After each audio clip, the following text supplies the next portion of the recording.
Your Excellency, President William Ruto, the President of the Republic of Kenya. All the other dignitaries present, all protocols observed. Your Excellency, before I invite you, let me make a disclaimer that this wonderful document that we are launching today was started by my predecessor at Harambee House. So it is not my invention. I found it there, made some input to it together with a team, Professor Bitok and others, and we handed it over to the current Interior Minister.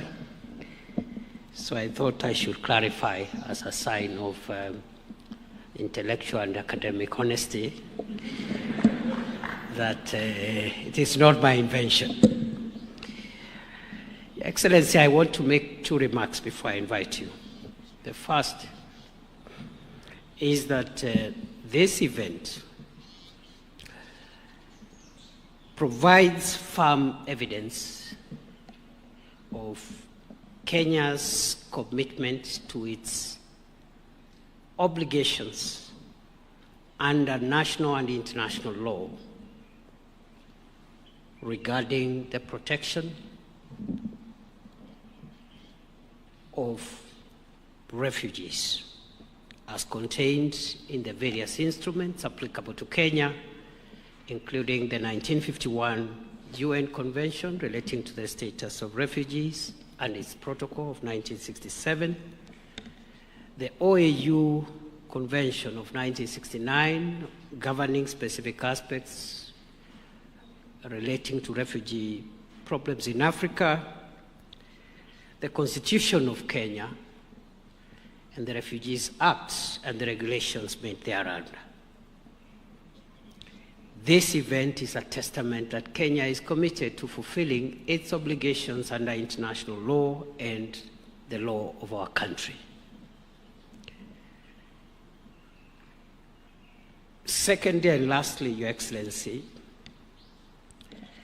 is to also say that this event and the launch of this document speaks to a significant and important paradigm shift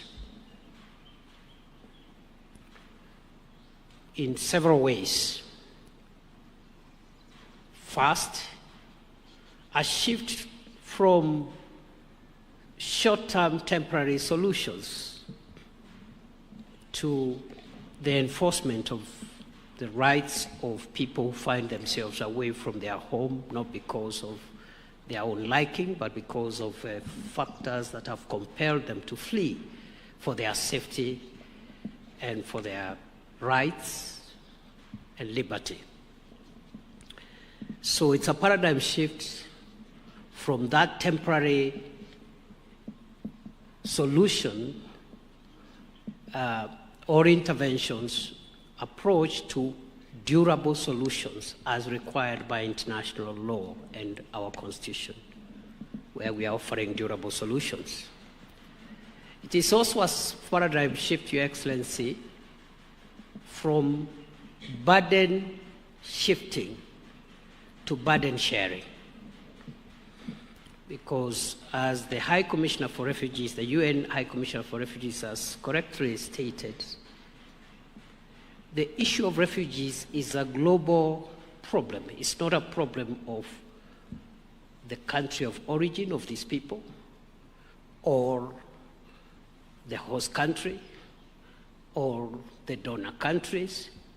It is a collective issue of humanity. And therefore, this launch affirms the principle of burden sharing as opposed to burden shifting and shifting blames and responsibilities to different people. It's also a paradigm shift, Your Excellency, in the sense that this event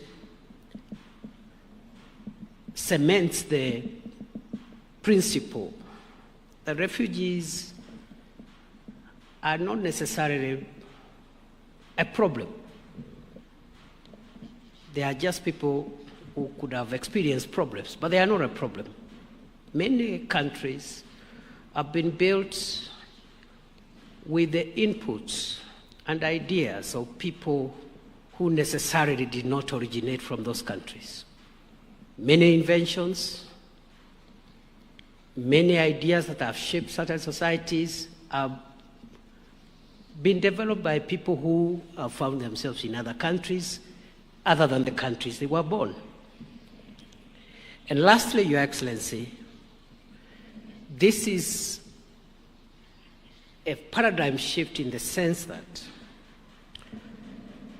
all of us gathered here, the host country, the donor countries, the United Nations family, the host communities where these refugees are, as represented here by the governors from those counties, we are now moving towards consolidating all our interests, all those role players, our interests are converging, that we can have a win-win situation where the government of Kenya honors its obligations under international and local law.